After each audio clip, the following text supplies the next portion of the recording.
നമസ്കാരം സുഹൃത്തുക്കളെ, എന്നെ നിങ്ങൾക്ക് നന്നായി പരിചയമുണ്ട്. ഏതായാലും ഞാൻ ഇനിയും പരിചയം ആവാത്ത ആളുകൾക്ക് വേണ്ടി ഞാൻ ചെറിയ പാട്ട് പാടാം. അപ്പോൾ തീർച്ചയായിട്ടും നിങ്ങൾക്ക് എന്നെ പരിചയം വരും.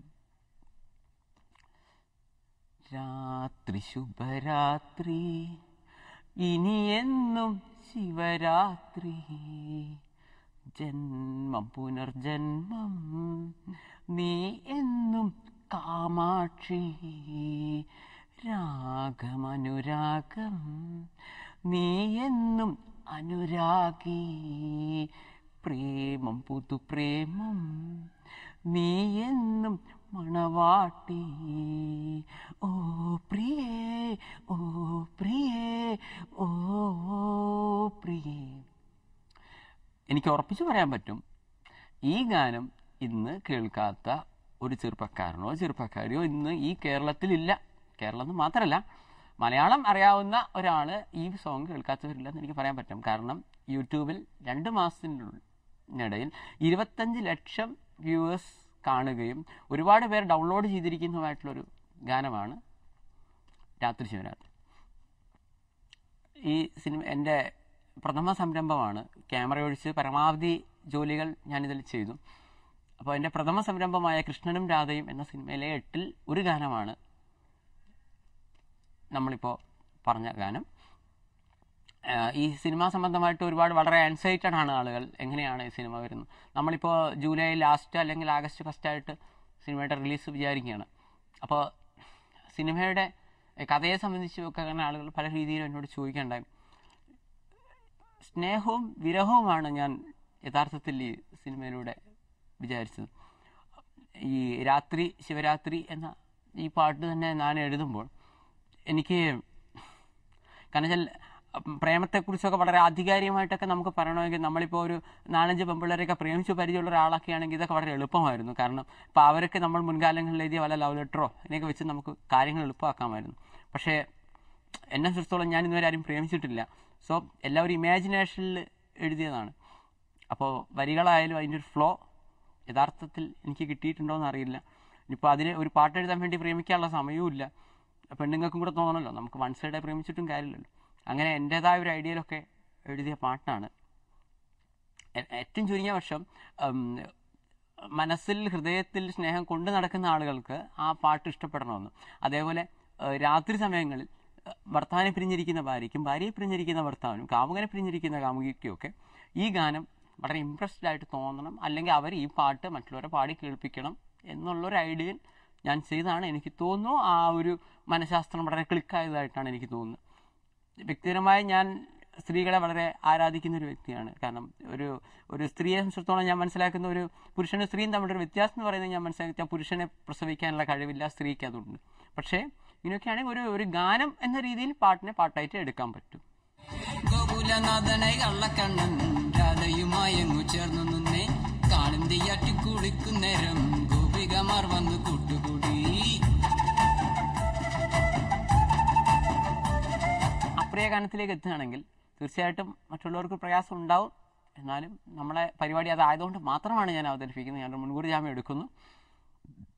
എനിക്ക് അപ്രിയമായി തോന്നുന്നത് എന്തുകൊണ്ടാണെന്നുള്ള ഈ പാട്ട് കഴിഞ്ഞിട്ട് ഞാൻ പറയാം. കാരണം വെച്ചാൽ ഒരേപോലത്തെ ഒരു ഇത് എനിക്കത് ഫീൽ ചെയ്തുകൊണ്ട് മാത്രമാണ്. ഒരു പാട്ട് പാടുമ്പോൾ മറ്റേ പാട്ടിലേക്ക് വരുന്നു എന്നുള്ളൊരു സംശയമുണ്ട് എനിക്ക്. അപ്പം മീശ മാധവൻ എന്ന് പറഞ്ഞാൽ അടിപൊളി സിനിമ, എനിക്ക് നന്നായി ഇഷ്ടപ്പെട്ടൊരു സിനിമയാണ്. പക്ഷെ അതിലൊരു കരിമിഴിൽ കുഴിയിൽ കണ്ടില്ല എന്ന ഗാനം, ഈ പാട്ട് ആ ഇൻഡിവിജ്വലായിട്ട് പാട്ട് നല്ലതാണ്. അതേസമയം ആ പാട്ട് കേൾക്കുമ്പോൾ മറ്റുള്ള ചില പാട്ടുകളോട് ഒരു സാദൃശ്യം, പിന്നീട് വന്ന ചില പാട്ടുകളും ഈ പാട്ടും തമ്മിൽ എനിക്ക് വല്ലാതെ കൺഫ്യൂഷൻ വരുന്നു. അതുകൊണ്ട് എൻ്റെ അപ്രിയ ഗാനത്തിൽ ആദ്യമായിട്ട് ഞാൻ അവതരിപ്പിക്കുന്നു മീശ മാധവനിലെ കരിമീൻ കുഴിയെ കണ്ടില്ല. യൂട്യൂബിൽ വളരെ സൂപ്പർ ഹിറ്റ് ആയിട്ടുള്ള സോങ്ങാണ് എൻ്റെ കൃഷ്ണൻ രാധയിലെ 8 ഗാനങ്ങളും. അതേസമയം സൂപ്പർ ഹിറ്റ് ആകുമ്പോൾ തന്നെയും ഒരു ഭാഗത്തുനിന്ന് ശക്തമായിട്ടുള്ള വിമർശനങ്ങളും എൻ്റെ ഗാനങ്ങൾക്ക് നേരിടേണ്ടി വന്നിട്ടുണ്ടോ എന്നുള്ള സത്യമാണ്. ഞാനല്ല ഫസ്റ്റ് യൂട്യൂബിൽ കൊടുത്തിരുന്നത്, എൻ്റെ ഒരു ഫ്രണ്ടാണ് കൊടുത്തത്. എൻ്റെ നമ്പറും വെച്ചിരുന്നു. അപ്പോൾ തുടർച്ചയായിട്ടുള്ള ഫോൺ കോളൊക്കെ ഇനി വരാൻ തുടങ്ങുമ്പോഴാണ് ഞാൻ കാര്യങ്ങൾ അറിയുന്നത്. അപ്പോൾ ഒരു ഭാഗത്തു നിന്നുള്ളൊരു എൻ്റെ ഒരു ഗാനത്തിലുള്ളൊരു വിമർശനം ഇതായിരുന്നു, കുറച്ച് ചെറിയൊരു കുട്ടിയെ വെച്ചിട്ടാണ് അഭിനയിച്ചിരിക്കുന്നുള്ളത്. അപ്പം ഞാൻ അവരോട് പറയണ്ടായി, ഇതൊരു സിനിമയിലെ ഗാനമാണ്, സിനിമയിൽ ഏത് സിറ്റുവേഷനിൽ വരുന്നു എന്നതിനനുസരിച്ചിട്ടാണ് ഒരു സിനിമയിലെ ഗാനം വരിക. ഈ ഒരു 14 വയസ്സുള്ള ഒരു പെൺകുട്ടിയുടെ പ്രേമമാണ് നമ്മൾ അവിടെ കാണിക്കാൻ ശ്രമിച്ചിരുന്നത്. കുറച്ച് പ്രായമുള്ള ഒരാളെ അവൾ പ്രേമിക്കുന്നു, അവളെ തൊട്ട വീട്ടിലൊരു കുട്ടിയുമായിട്ടുള്ളൊരു ബന്ധമാണ്. അപ്പോൾ നമ്മൾ ആ 14 വയസ്സുള്ള ഒരു കുട്ടിയായി തോന്നുന്ന രീതിയിൽ ഒരു കുട്ടിയെ വെച്ചിട്ടാണ് നമ്മൾ അത് ചെയ്തത്. പിന്നീട് സംഭവിക്കുന്നത്, ആ കുട്ടിയുടെ പേരാണ് പ്രിയ.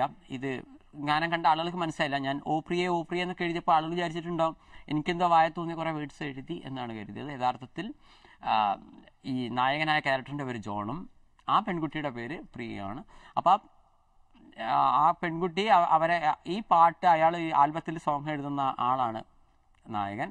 അപ്പോൾ നായകൻ ഈ ഓ പ്രിയ എന്ന് എഴുതിയപ്പോൾ ഇങ്ങനൊരു പാട്ട് എഴുതുകയും ആ പാട്ട് തന്നെ കുറിച്ചാണ് എഴുതിയെന്ന് തെറ്റിദ്ധരിക്കുന്ന കുട്ടി ഈ നായകനെ പ്രേമിക്കുന്നതാണ് ഒരു കഥ.